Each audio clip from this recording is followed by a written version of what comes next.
Hey guys, Joe here, and so ironically, let's start by saying that the last video that I did last week, which I'm being really bad about putting out videos on a regular basis, but yeah, the video I did last week, I was talking about the concern trolling, people wondering if I'm sick or if I'm tired just because I might have a bag or two under my eyes in these videos because I'm not as well lit and all that kind of stuff. Anyway, of course, I did that video and then I got a little bit sick. So let's just get that out of the way first.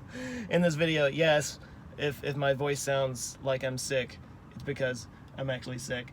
The one of my videos last week, I had just done like a meetup. No. I was speaking on a panel on this YouTube meeting, and so my voice the next day was a little bit raspy when I recorded my video. And somebody had mentioned that, you know, in the comments that I sounded sick. I wasn't sick at the time. Now I kind of am. I'm fighting the crud, but I'm okay. I'm actually not sick. It's just all in my throat. Anyway, so that's why I sound the way I do. But the reason why I'm doing this video, and especially why I'm doing it here, is right now I'm sitting at a supercharger. I don't know if you can really see the car's plugged in back there. You can't see that. I came to a supercharger not necessarily because I really needed to charge or anything, but because, you know, I took a trip around Texas for Christmas. I did like my first real road trip. I talked a little bit about it on the podcast with Ben and Tim, but I wanted to kind of do a video about it here because I learned a lot and it was an interesting experience. And I really wanted to go a little bit in depth into what you know, a road trip with a Tesla is like. Now, 95, 99%, whatever huge number you want to use, of the driving that I do in my car is around town, and I charge at home, and range anxiety just is not a thing. I mean, I've always said this, and this is one of the reasons why I bought this car in the first place, by the way. I had talked about electric cars for so long, and so much on this channel, and I was really just going off of what other people had said. So I was going off of other people's experiences with it. I wanted to experience it myself. I wanted to kind of put my money where my mouth was. I wanted to, you know, that's kind of what science is all about. You know, you see it yourself, you test it out yourself, you experiment yourself. So that's why I got this car. One of the reasons I got this car. And it has completely been true that the range anxiety issue in your daily driving situation, for me anyway, is non-existent. It's actually better than with a gas car because, sorry, there's gonna be some coughing, guys. It's better than with a gas car in my daily driving situation because when I leave the house in the morning, whenever I need to go somewhere, of course I work from home, so it's not, I don't have big long commutes or anything, but my car is always full. The tank is always full, because you just plug it in your garage. You don't have to go to a certain place to fill up your car, unless you don't have a garage. I still think that that's why the charging infrastructure needs to be built up. But so my experience when it comes to range anxiety in my daily driving is really is better than with a gas car. I'm saying that right now. The big question is that 5% or 2% or whatever it is that you're doing long road trips, that is where the issues come in. And I had never really had that experience before. Again, I was in that same position that I was in with the car in the first place. I didn't really have that experience. I didn't really know, and I needed to experience it myself. So that's what this whole road trip was about. Obviously, it was about Christmas. But anyway, but I wanted to kind of talk about that. I know I'm kind of going long even getting to it, but was range anxiety an issue on the road trip? My answer is, yeah, it was. You definitely have to think a lot more about where you stop, about how much time it's going to take. You definitely have to think more about the navigation aspect of it. Here was the experience when I took my trip. Sorry. So I thought about making a whole video out of the trip and documenting going into the superchargers and doing that whole thing. I chose not to because my wife was with me and it was family and it was Christmas and I didn't want to be spending, I really needed some time off from making videos, so I decided not to do it. So I'm going to just kind of go through it right now. Drove to my dad's out near Wichita Falls, which was about 110, 120 miles or so. Got there obviously with no problem. We stopped in Denton and we did a little bit of charging, and got there with plenty. Like I could have made it back, but while I was there, I plugged into his 110 outlet in the garage, got another 60, 70 miles out of it while I was there, and we stayed there for a couple of days. And the next part of the trip, the next leg, was we were going from my dad's place to my wife's family, which is down near Austin. So this was the biggest part of the drive. This was the longest trip that we had to take. And we drove through Fort Worth and stopped at a supercharger in Fort Worth. We could have made it all the way to Waco. So there was a supercharger in Fort Worth, supercharger in Waco. So there were two on the way. We only really needed to make one stop. I will say I wasn't as worried about it as my wife was. I've gotten a little bit more comfortable with the car and everything, with the whole range situation, than she was. And I will say she did kind of melt down a little bit at one point because we were running a little bit late. Her mom was texting her every 5 minutes, "Where are you? Where are you?" It was a long trip. It took a lot longer to get to Fort Worth than we thought, just because of back roads and whatnot. And we're sitting there at the Fort Worth supercharger, and it's charging. I will say this particular supercharger didn't really have a lot around it in terms of things to do. She thought it was kind of a sketchy area. I wasn't as worried about that, but we also had the dog with us, so we couldn't just go into a restaurant and sit. So she was getting really concerned and weird. She was like, let's just go to Waco and let's just fill up there. And my perspective was, what's the point? We're going to need to, we're going to have to sit here and charge. It's either charging in Waco or charging here. We might as well just do it here. But anyway, you know how it is. So we decided to go on from there. I really didn't charge for very long at the Fort Worth supercharger. We got to Waco, and in about 15 minutes, we had plenty to get to where we were going. I think her biggest concern was she didn't want to get to her parents' house and have like nothing in the car when we got there. And I'll talk about how we know that in just a second, because this was a very, very crucial and very interesting and important part of the road trip experience.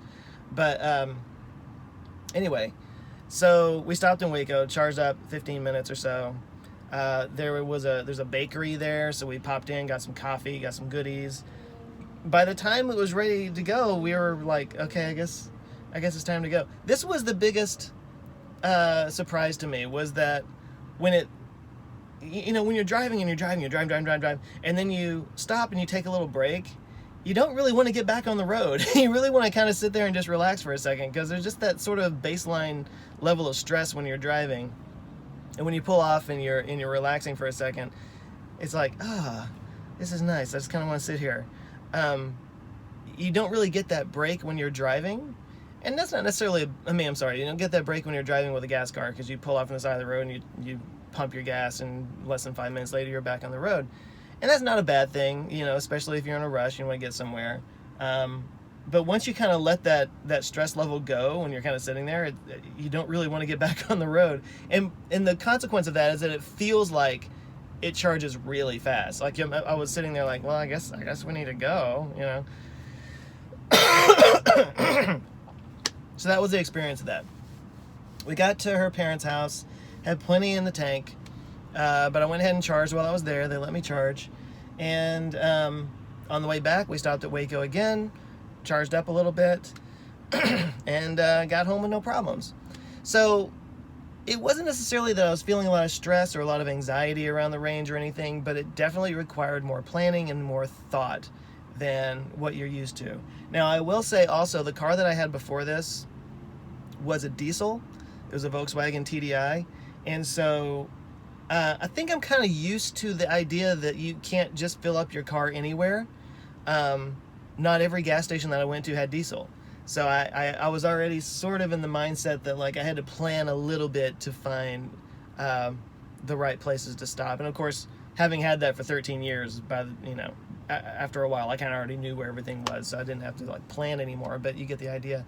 But anyway, I wanted to show you, and the reason why I'm sitting in a supercharger now is I wanted to show you this little, it's not a trick, it's not a hack, but it's something that they have here in the car to help you on road trips, and I found it very helpful. And the car has to be in navigate. You have to be in navigated somewhere. So what I found was that when I was on this road trip, even though I knew where I was going, I didn't need to navigate to get to my dad's house. It was better to have that on because it tells you how much range you have left, how much range you're going to have when you get there, how long it's going to take, and you just... The reason why the anxiety wasn't any higher than it was because everything you needed to know was right there on that screen the whole time, and it keeps you 100% informed every mile of the trip. And at no point did I feel like, oh, I don't know if I'm going to be able to get there. I don't know if this is going to work, you know?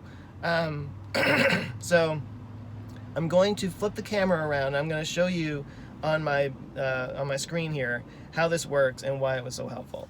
All right, so I am in this navigation. I haven't just navigated to get to a place in Fort Worth because that's where I was not too long ago.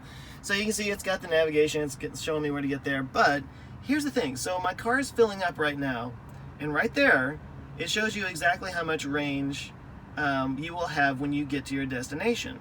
So I'm charging up, and the longer we sit here, there, see, it just popped up again. So, and this is actually a really slow. This is actually a really slow supercharger. It's only going at 150. But of course my car is getting more full, so it's going to slow down a little bit. But anyway, this was an absolute godsend. All right, so when we were sitting there charging up, of course, when we were running low, and this was the case in Fort Worth and in Waco on the way down there, this said like negative 20% or something like that. So when you're sitting there at the supercharger, you can see exactly when you don't have to be charging anymore, because you can see that you will have enough juice to get there. And obviously you want to pad that a little bit. You don't want to just get there on fumes, so to speak, or whatever, electron fumes. So I would let that charge till it got to about 20% or so, and then you feel comfortable getting there, and you know that you'll get there, and there's not a whole lot of guesswork involved. Plus, it shows right there, like, again, this is updated the entire way. It's 43 miles away. It'll take you 43 minutes or 47 minutes to get there. Shows you what time it'll be when you get there. So all of that information is right in front of you. You don't have to guess, and that just works so well to take away the anxiety around getting where you need to go. And of course, while you're charging, you can pull this up. I've spent a whopping $1.60 so far sitting here charging this car, and you can put on some music and you just kind of hang out, get a little something to eat, and you can see how the car is charging and everything. But really, it was this down here, and the fact that you could see exactly how much charge you were going to have when you got there and how long it was going to take. All of that did so much to reduce the anxiety of traveling long trips in this car. So I give the Tesla guys credit for kind of thinking of everything, and I don't know how this translates to other cars, other electric vehicles. Maybe they all do this, I don't know. So if you drive a BMW i3 or a Leaf or whatever, maybe they all do this, I don't know. I can only talk about my own experience with a Tesla. So again, just to sort of sum up, they give you everything that you need on the screen to make sure that you are in complete control and complete understanding of where you are and how long it's going to take to get there and how much juice you'll have, and like they give you all the information you need to take your anxiety level down when you're taking these road trips. That doesn't mean that there's not a little bit of anxiety around it, and that doesn't mean that you don't have to plan. You do definitely have to plan quite a bit more than you do with a gas car. I think it all just depends on how much you take big long road trips, and if it's something that you do on a regular basis. First of all, if you have like a big long trip that you take all the time for a job or for whatever, you'll get used to it after a while. You'll understand how much juice you'll need to get where you're going and all that. But my point is, like, if you take a lot of road trips, if you spend a lot of time on the road, just understand it's going to take a little bit more planning, And I hesitate to even use the word anxiety because it was, like I said, all the information was there. I didn't feel anxious per se, but it was definitely, it was something I'd never done before. So there's always a little bit of anxiety around something that you do for the first time. So I always say you can't judge anything from the first time you do something because you're stumbling around, you've never done it before. So I don't know, the next road trip, we'll see if the anxiety level goes down a little bit, see if my wife handles it a little bit better. But I enjoyed it. I will also say this, my wife we were trying to get to her parents' place at 5 o'clock. That's when everybody was supposed to get there. And we were running a bit behind. She was worried it was going to take forever to charge and all that kind of stuff. Anyway, we charged up in Waco. I got on the road. I was kind of booking it, I'll be honest. I was pretty much 90 miles an hour and above all the way there, but we wound up getting there at 4:30. We actually wound up getting there before everybody else. So so the supercharging did not add that much more time to it. We still were able to compensate and get there before anybody. So it wasn't even the problem that we were worried it was going to be. But anyway, that was my experience. This has gone on a little bit longer than normal, but I just kind of wanted to share that with you. As always, this is the TMI channel. This is not my regular Answers with Joe channel. If you just stumbled on this, welcome. Feel free to subscribe if you like. These are much more freewheeling, not edited, not scripted videos. But yeah, I just wanted to share that with you guys. Thanks for all the well wishes, and I hope you're all having a great year so far. And I will catch you next time. Later.